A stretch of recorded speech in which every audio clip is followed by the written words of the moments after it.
Rogan Report podcast. Check it out. All things Joe Rogan by day. Rogan Report podcast by night. All day. All night. Half hour to an hour-ish episodes once a week. The Rogan Report podcast. All right, Shane. Buddy? What? We're back. Shane, don't talk when I'm talking. Yeah, You know we have a system here. I talk first, then you respond. fair enough. Welcome to the basement.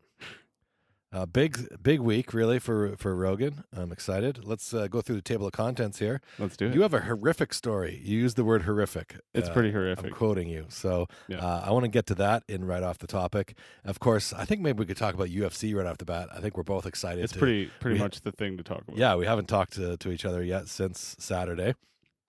And then there's some current news stories to go over. We want to talk about JRE 1411, Robert Downey Jr., and 1413, Bill Maher, picking out some of the themes from those episodes. And then Eminem's new song, Darkness, that I just watched the video for. It's pretty dark. Pretty damn dark. So we'll get to that. And then we both wrote a couple of Joe jokes to finish off the discussion. Yeah, sounds good, man. Right on. So tell me the horrific story. You want to just get right into it? Yeah, man. Okay, I'm ready. So we're excited for fucking Conor McGregor, of course. At the same time, I have a diaper party to go to. And I think I bitched about this on the last podcast, about how Mel made this shit up. I've never heard of anyone else having a diaper party. I've heard of them, but yes. Whatever. Anyway, so we got pretty fucking wasted. We started drinking like at noon because there's a baby shower going on. But for the men, there's meat and whiskey, basically. Nice. Mel's smoking meat all day, and people are drinking. Yeah. So I fucking drank Buffalo Trace. I drank Proper 12. Dude, we had I think I had 4 beers too. This is all before 6 o'clock when we got to O2's, Wow. which is so aggressive for me. Lighting it up. So incredibly aggressive for me. Yeah. Dude, I have 3 drinks, usually 4 drinks maximum. Yeah. So before even dinner, I'm probably 10 drinks in. Yeah. Okay. Not to mention, I'm trying these goddamn old fashions, and screw you for showing me them because at the they bar? don't taste good coming back out. Oh, Oh my god! that was the Anyways, horrific part I'm of the jumping story? ahead a little bit. So I tried some old fashions, which are like they're just whiskey with bitters in it. I yeah. think, Simple. right? Well, a little bit of syrup and bitters and bourbon typically, and then they're often garnished with like a cherry or a lemon wedge or something. So at some point in the night, no longer were there beers. I was just doing whiskey, just straight whiskey. Yeah. Straight whiskey all fucking night long, man. Drinking Jim Beam there. And now, I don't know, I think it was the Olenek fight. Mel really wanted to jump over to the strippers for a little bit. And I said, I'm ditching you for Connor. I'm coming back over here. But I went over there for a bit. The only whiskey they had on their wall was Glenfiddich Okay. that I was into. So usually I'm not into that one. And I have tried Glenfiddich and didn't love it. Okay. Did not love it. I loved it enough fucking Saturday night. I drank most of what bottle they had left there on the wall. Holy I think shit. I spent $100 on fucking scotch at the strippers. Wow. Oh my God. That is a lot. Oh my God. Yeah. So eventually we went back for Connor, fucking wasted at that point. Yeah. Had myself another fucking old fashioned. Woo! Everybody's happy, screaming, fucking. I don't know. I was screaming in some dude's face beside me that was into a cowboy winning. I was like, fucking Connor wins! Wow! Fucking clapping, jumping. We go back to the strippers, which was gross, and I've got things to say about that later on. We'll get Okay. into that. Strippers, sure. Yeah. We talk strippers. St. Pete's is the Yeah, the St. venue. Pete's. Kitty St. corner. Pete's it Kitty was. corner from O2's. Yeah. Handily enough. I imagine the two were jumped across from pretty Yeah. often. I don't think that's a rare thing I pulled there on No. Saturday. But No. so we get back home. I don't even know how I got into the bed. I don't remember any of it. Okay, a little blackout at that point. Yeah. I woke up probably about 2:00 in the morning, naked. I start throwing up. My room's in the basement and the bathroom's on the second floor up. Oh no. I started to throw up about halfway up the stairs on the no. basement, and I caught it with my mouth. Now, at that point, I was still holding it, or caught it with my hand, I should Yeah. say. I was still holding it. I get around the corner, Stacey's asleep on the couch, and that's when the second puke comes in my mouth. So now it's spraying through my fingers all through the room. Fucking the dog, the cat, Stacy got it all. Oh, no. Everybody's running, and it's like bowling ball coming through pins. Fucking all the way up the stairs. It sprayed the whole wall, steps What? I mean, everywhere.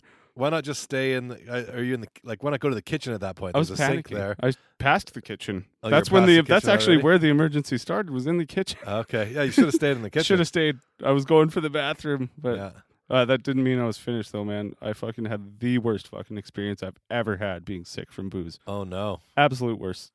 Wow. I was sick until probably 7 a.m. And I should have said before I started this story, I hope puking doesn't upset you. Because if you have sensitive ears. Trigger warning. Triggered. Maybe we can go back and insert a quick trigger warning. Yeah, or something. Because it's in post. Oh my God, man. And my favorite thing, and you know this, we've been to O2's quite a few times together. Yeah. I always get the jalapeno popper burger. Yeah. And so that was no exception. No exception.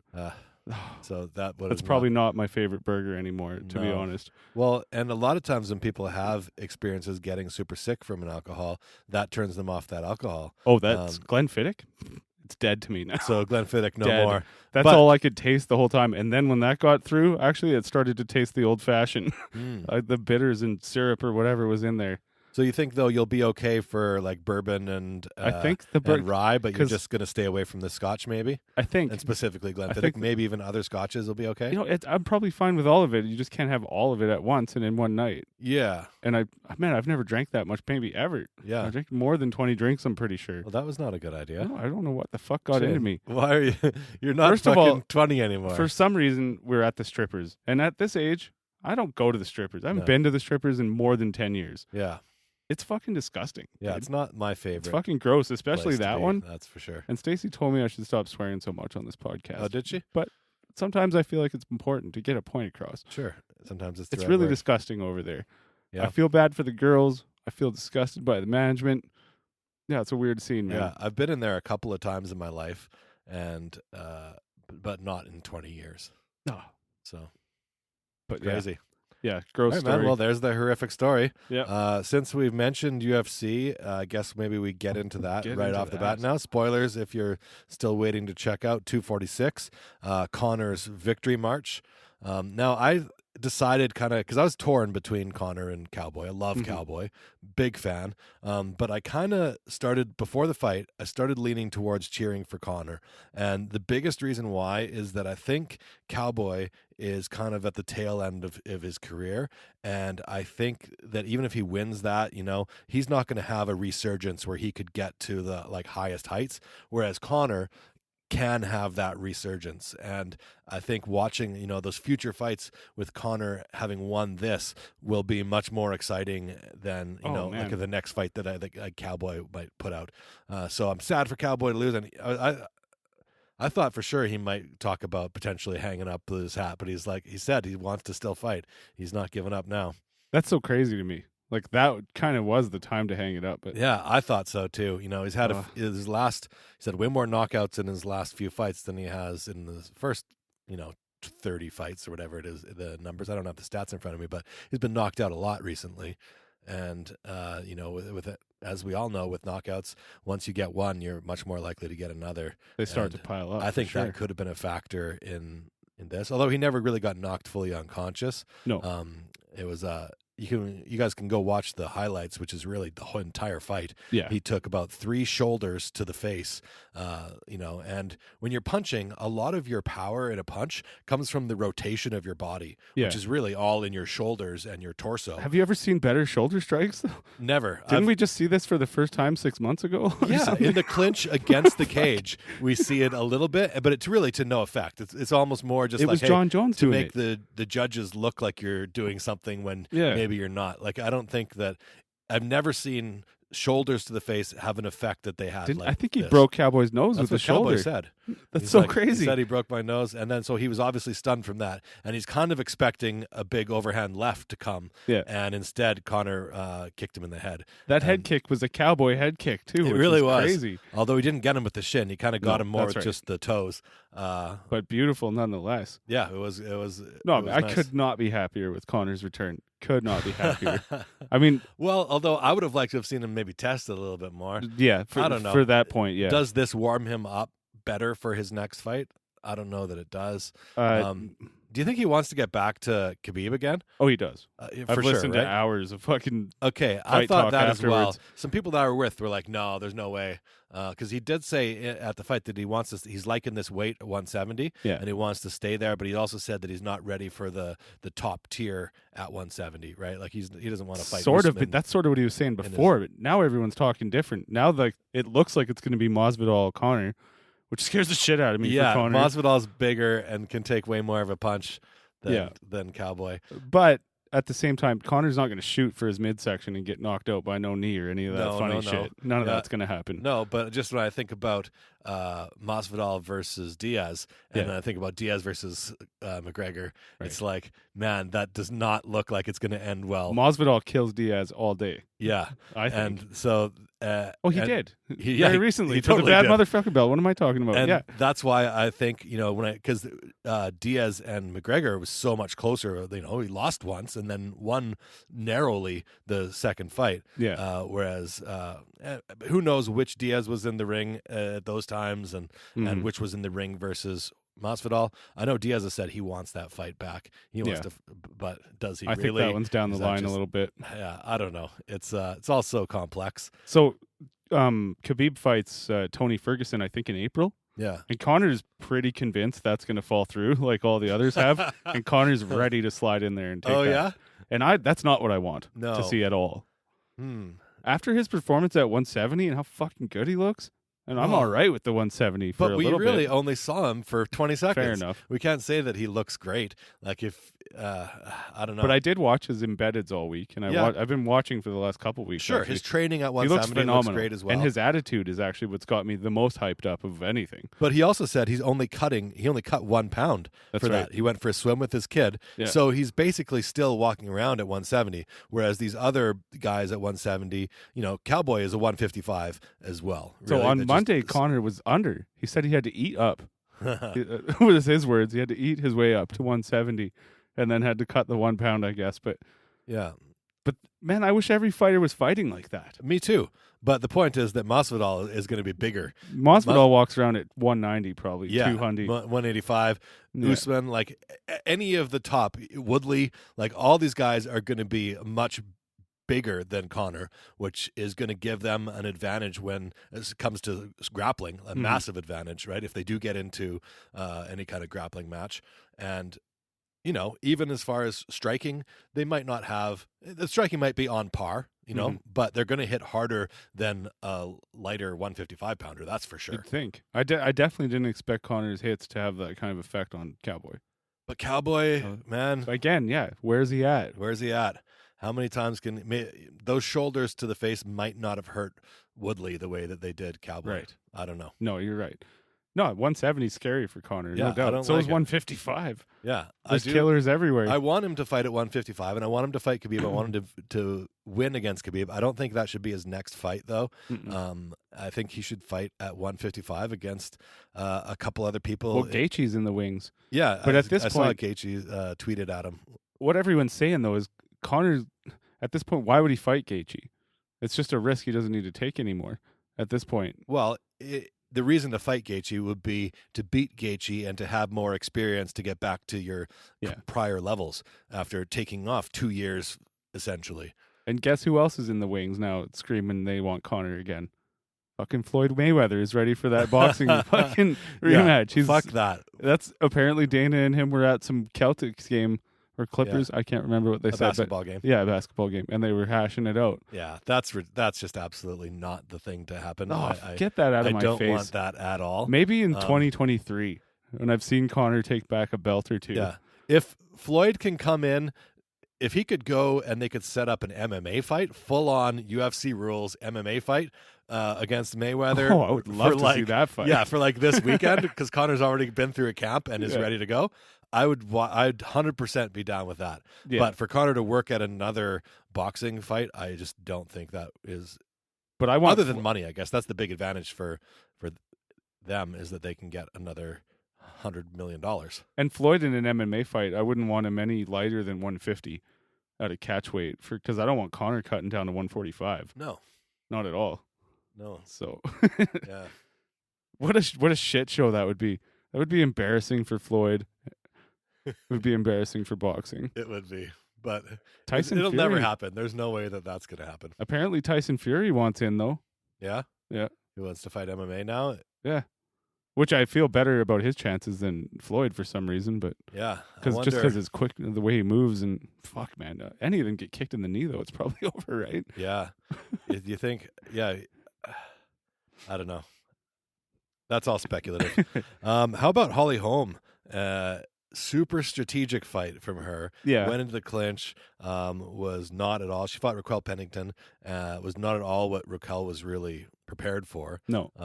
But also a pretty boring. Boring as shit. Pretty boring fight. Very smart. Got the win. Well, a win she absolutely had to have. Yeah. So I guess, smart in that way and very strategic, but not exciting. I kind of thought Pennington was going to take that one, to be honest.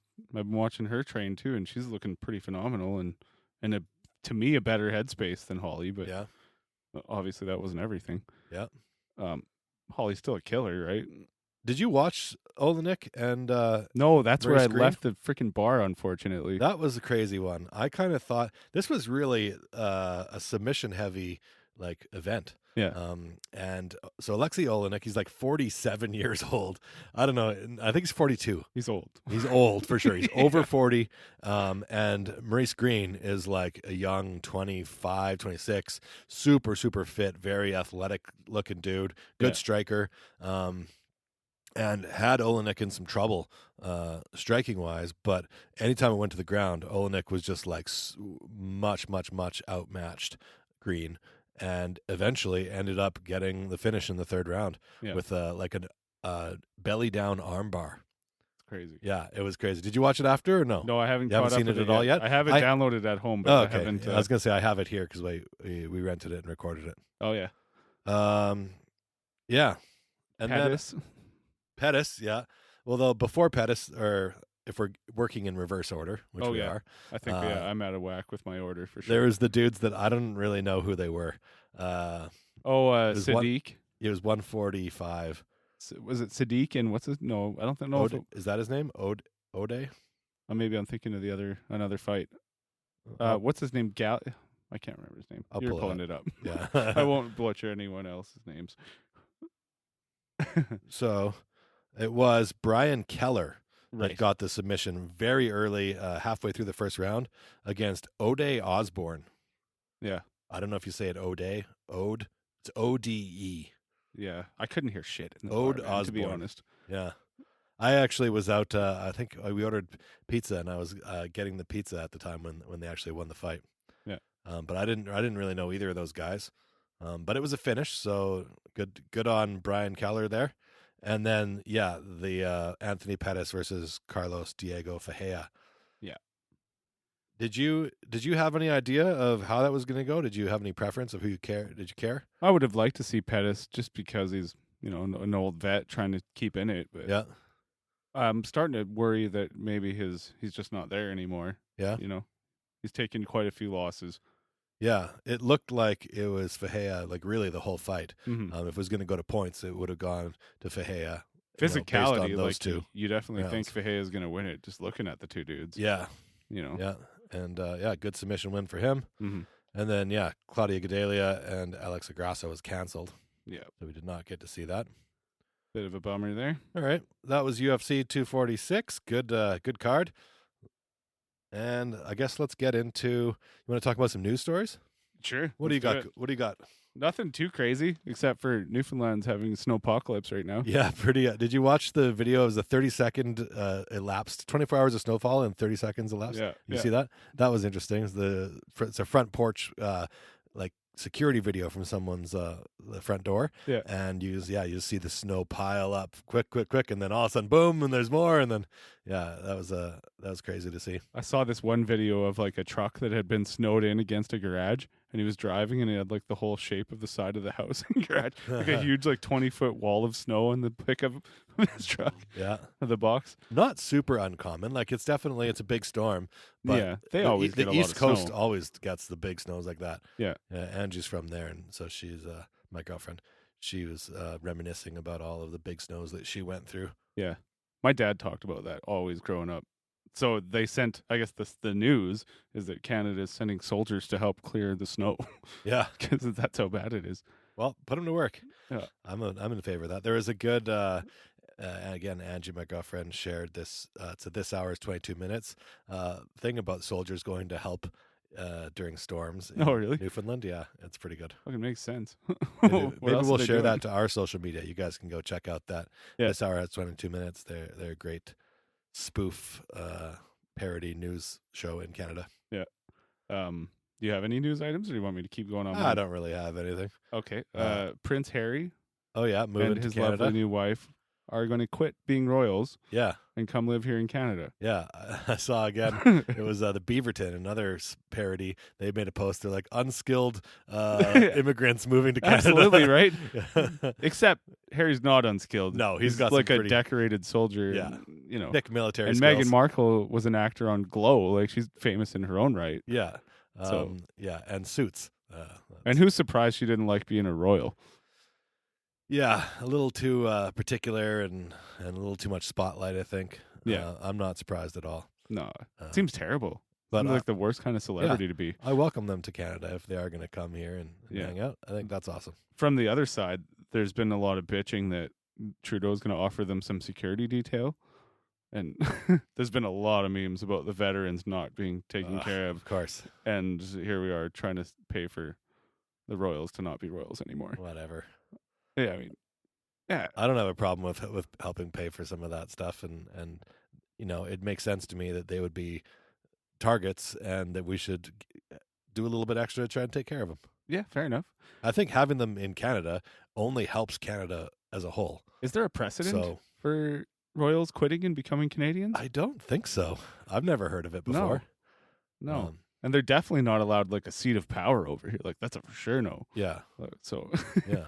no, they're really going to be normal people Yeah. over here, And which is hope- interesting. But Harry's is already a star here. Like, he's been through the party scene, like through Calgary. I remember like maybe 5-10 years ago, it was all in the papers. Right. Girls were all about him. And in the last news, Blue Monday wasn't that blue. That's I was pretty fucking happy today. actually. Today, today's Blue Monday. our weather Goodness. broke. It's only Yeah. -3 today, which That's is true. tremendous. -3 Celsius. I have Yeah. no idea what that is in Fahrenheit. But It was kind of all based about you get the credit card bills from your Christmas shopping on is that what it is? second Monday of or third Monday. Yeah, I think that's what it was. Well, I mean, yeah, that's not depression. That's fucking real. That's, Yeah. yeah, my money's going away. But it's also, I guess, like It's- there's a multitude of factors. Weather being, Yeah. it's middle of winter. The winter blues is real, though. So I Totally. just saw there was a news item saying that the Blue Monday thing is not real. Okay. Yeah.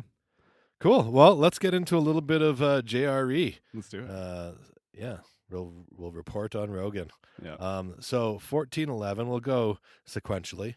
Okay. Robert Downey Jr. I thought that was a fascinating episode. Yeah, really uh, cool to hear yeah, him talk. Love that personally. guy. I haven't watched the whole series of Marvel movies, and I've been thinking because a friend of mine he had this list of like, here's the order if you want to watch the entire Mhm. Avengers, kind of all the Avengers related movies in an order. It's not necessarily the order that they came out. It's like, this is the order to watch it that makes the most sense Like chronologically. chronologically, and like, so it's like a list of 15 movies or so Yeah. to watch.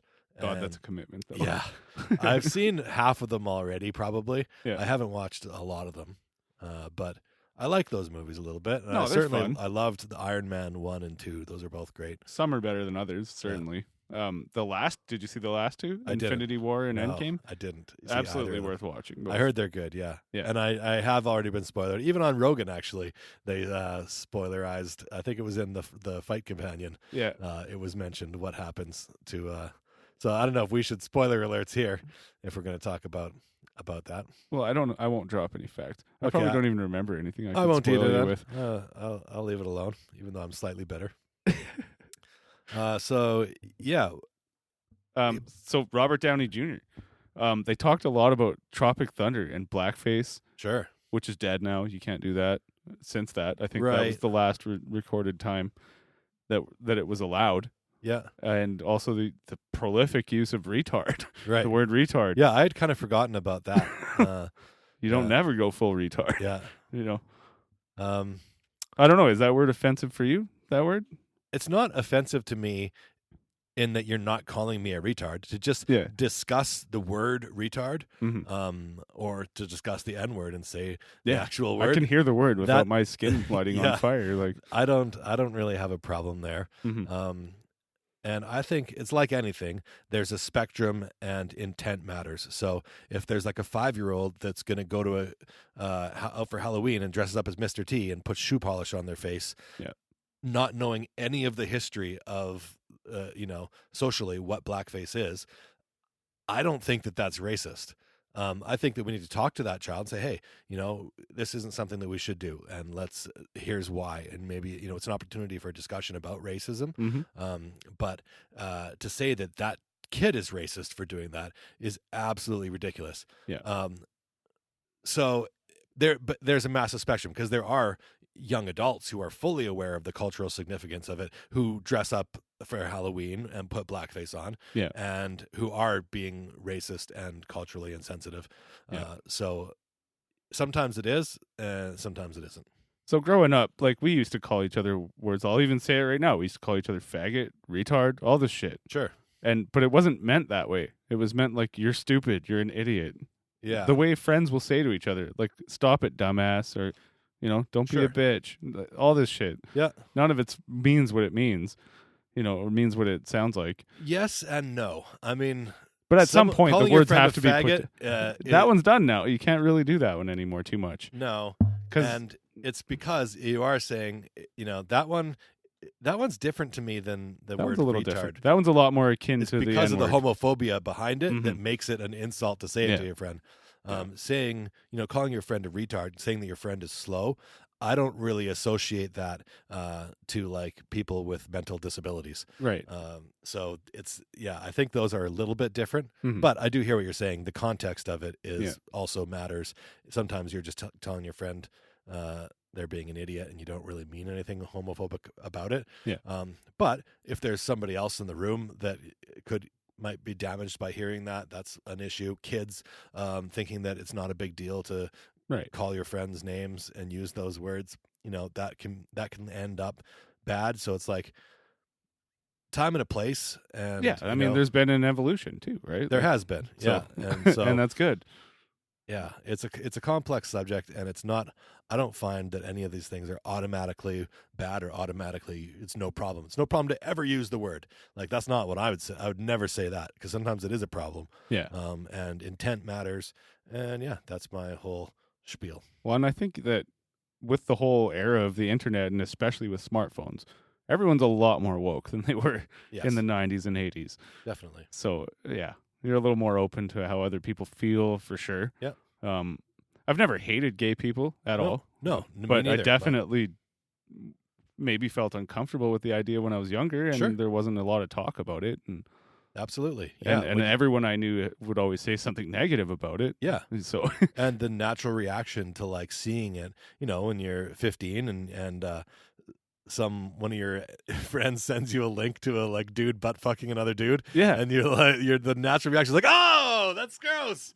And I don't know if it's bad, like, if that's your natural reaction. Part of that is, I think, because you've been culturally ingrained to have that reaction. But I think part of that is also, we're talking nurture versus nature. Part of that is also, I think, nature, where you're just, because I am heterosexual, to see that, it just has some automatic response in me that is not culturally related.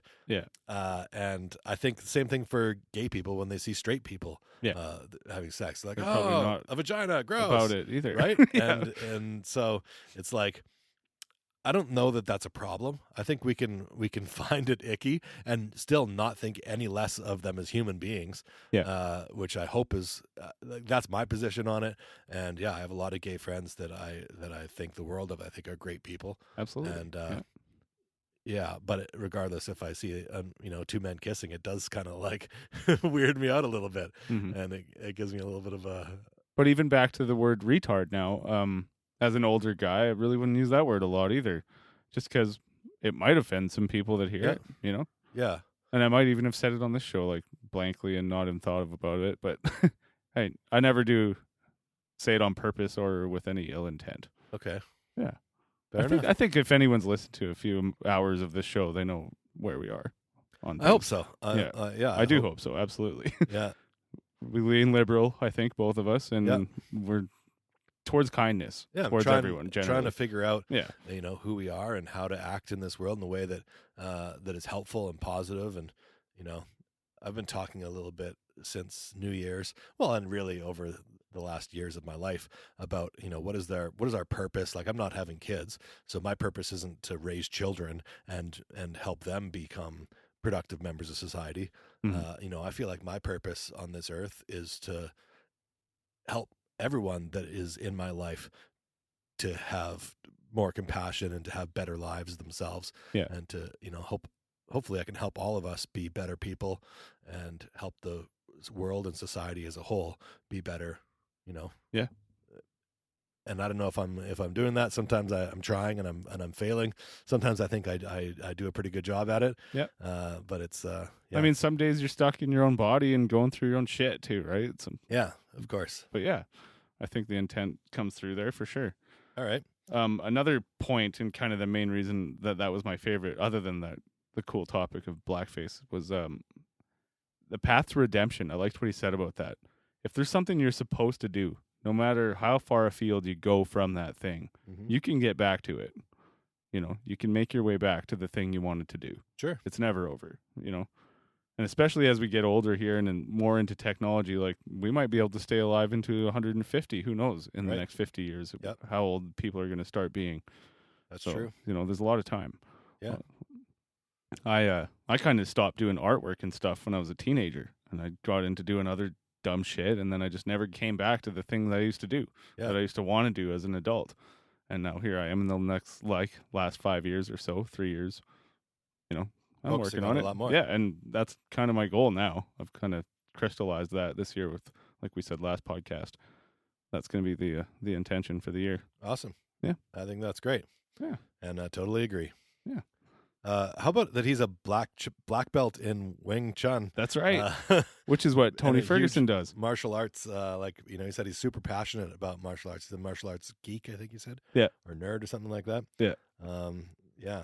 So Robert Downey Jr., just a fascinating character. Seems like a rad dude to know. I liked when he was talking about confidence, and he's like, there was a span of a couple of years there when he first did Sherlock and Tropic Thunder, I think was there as well, and he just seemed like he was everything he did, he was Couldn't hitting miss. a triple, Yeah. and so he had a certain confidence where people were like, are you good at your job? And he's like, fuck yeah, I'm the best there is. Yeah, right now I do feel I am confident. Yeah, confident, and that's an interesting thing that kind of comes and goes in your life as a sort of like human being, like a wind in your sail. Like sometimes the wind's at, like Sure. you said, wind's at your back, and it's helping you along. And other times there's nothing helping you along, and you're just slogging like everyone else. Totally. Yeah.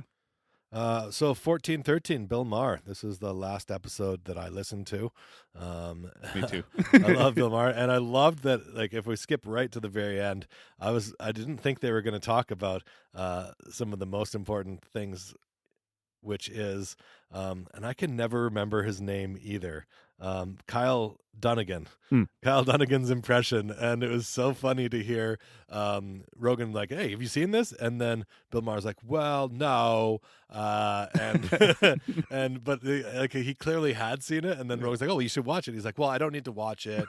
Okay, and he was basically, it was, I don't know, it was a weird the last 5 minutes of the podcast were kind of they were like, Bill got super uncomfortable because he doesn't like that impression, I guess. Oh, I see. And Rogan had pumped that impression up a few times and just hyped up Kyle Dunnigan because Kyle Dunnigan is hilarious. So I bowed out like 3/4 through that because I was in the middle of some other shit. But so I didn't catch that. I'm gonna go back to that. it. The last few minutes of the conversation, and then they also finally talked. He's like, Bill Maher was telling Rogan that Rogan doesn't listen to his shows. He's like, "Yeah, you say you're a fan, but I don't think you've listened to any of them." And then Rogan's like, "No, like I have listened. I remember." And he brought up Ben Affleck yelling at Sam Harris on that episode when Sam Harris was kind of the main guest, and then Ben was on the round table. Yeah, and because they were talking about the format of the show, and so I was glad that they didn't really get into it, but Rogan's talked about it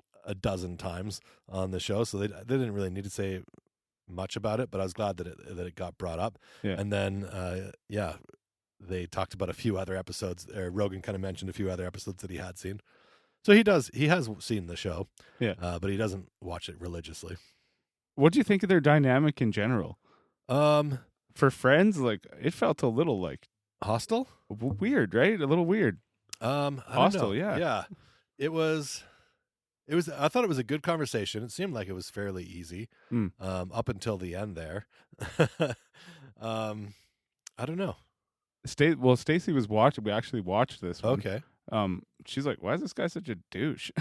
Because she doesn't know anything about Bill Maher. Yeah, I wonder if he just sort of comes across that way as just a general, like certainly his tone and general mannerisms, I think, are a little bit like, "Hey, fuck you about your thing." Yeah, right. Kinda. Like he just sort of has that tone when he's talking. So that could be a factor. Yeah. They didn't talk. They really, for as much as they talked, they didn't talk about a lot of things that weren't like already very commonly discussed on Rogan. Like they weren't breaking new news stories or new things that are going on. I was interested to hear about his book that he wrote, and Rogan said he was a big fan. It's a novel about being a stand-up comedian, and apparently the stand-up comedy community passed it around a lot, and when Rogan was kind of starting in the early 90s. I'd be interested to see if that's on audiobook. Yeah.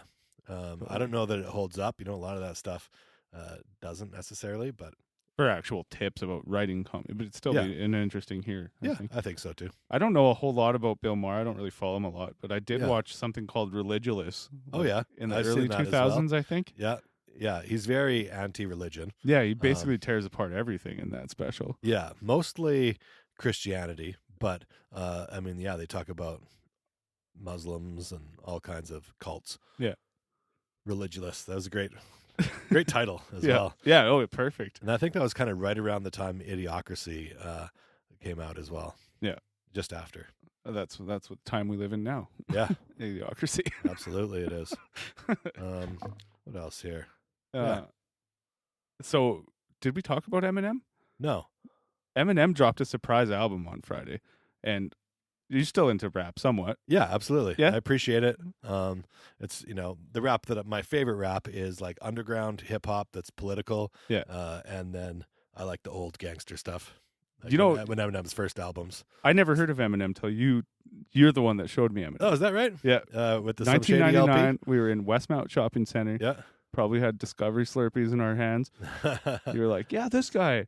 And I think I listened to the first My Name is Slim Shady. Yeah. And that song annoyed the fuck out of me. So I didn't even like Eminem for like 2 months until I gave the rest of the CD a shot. That's hilarious. But yeah, I've been a huge fan of Eminem. Yeah, it was so unique to anything that I had heard within, still kind of within the gangster category, but also not taking itself too seriously. Yeah. I loved that aspect of it. It was funny, and he's just a genius wordsmith. There's no two ways about it. He's kind of on his own. He's on his own pedestal. He's his own thing. I'm not saying he's better than all other rappers, but no. And some stuff might, hit you a little harder emotionally, or you might resonate with some things more. But the way he comes up with, the way he puts words together, the rhymes that he gets, rhyming like 5 individual words with like 2 other 3-syllable words, and it's like you're like, that's just such a complex rhyme scheme.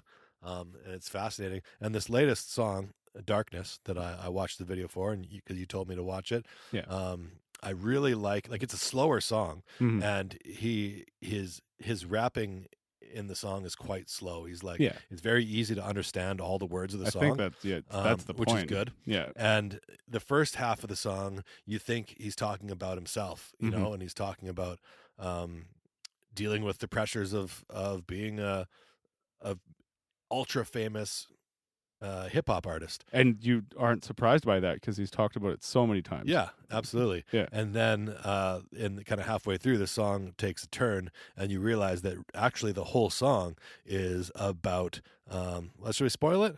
Yeah, let's spoil it. It's about the Las Vegas Everyone's shooter. heard it. It starts to become actually from the view of the Las Vegas shooter eventually in the video. It's about the Las Vegas shooting, and then ultimately it's about the entire mass shooting culture in the States that they have. Yeah. So I'm excited to listen to it again because I think a lot of the stuff in the first half of the song, now that I know what it's about, are going to make a lot more sense to me, being relevant to that. 100%. But also being, I love when things have sort of a dual meaning like that, and there's dual references. You can definitely hear the whole song from Eminem's original perspective in the song What You Think It Is. Yeah. It all still makes sense for that. That's what's crazy about it, right? Yeah. Yeah. Yeah. So.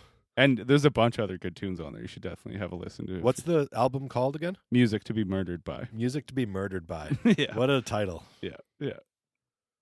All right. That's basically it. Should we get into our Joe jokes? Let me just recap the my table of contents, make sure we touched on everything we said we would. Okay. Looks like that's it. Okay. So I wrote one a while back. Should I go first? Yeah, you go first this time. Okay, sure, I will. So I'm starting to go bald. I'm not going awesome bald like Joe Rogan, or a bald eagle. I'm going more bald like a bald tire. Really need to get a grip. Nice. Yeah. It's just the corners of my, just starting to recede in the corners above my eyes. I got the peak is still okay. A little bit more instead of a 4 head. I now have a 5 head, maybe a 5.5 head. It's I think I'm gonna eventually shave my head, and hopefully that goes well. But till then, hopefully I can just write jokes about it. Nice. It's probably too late for hymns for both of us, actually. I'm starting to get thin right in the areas where it counts, like where you really style the front of your hair. Yeah. That's where I'm getting thin. Nice. And then I got a little bit in the top, back part of my head as well. Oh, yeah. Where everyone gets the bald spot. What do you call that? The cul-de-sac? I don't know. I think the cul-de-sac is when the whole top, like Dr. Phil. Yeah. I call that the hairy toilet seat. The hairy toilet seat. Cul-de-sac's nicer. Nice. All right. So that's my Joe joke. Alrighty. Mine is, what do Cowboy and I have in common? You and Cowboy. Yeah. I don't know. Both white guys. We both got knocked the fuck out by Conor McGregor this weekend. I by his whiskey and him by Conor's feet and hands. Yeah. And shoulders. That's a good one. I like it. I like it. All right, team. Thank you so much for listening. Go to our website, send us messages, buy things from Amazon by clicking our links, and ask us questions or something. Yeah, we'd be happy Whatever to talk to you. That's a lot of fun. Follow us on all the different social medias. Just search The Rogan Report and you'll find us. Sounds good, buddy. Okay, bye-bye. Talk to you soon. Joe Rogan's unique perspective is teaching us all how to best live, and we will attempt to recap all of his weekly podcasts. Now show your support and download the Rogan Report. The Rogan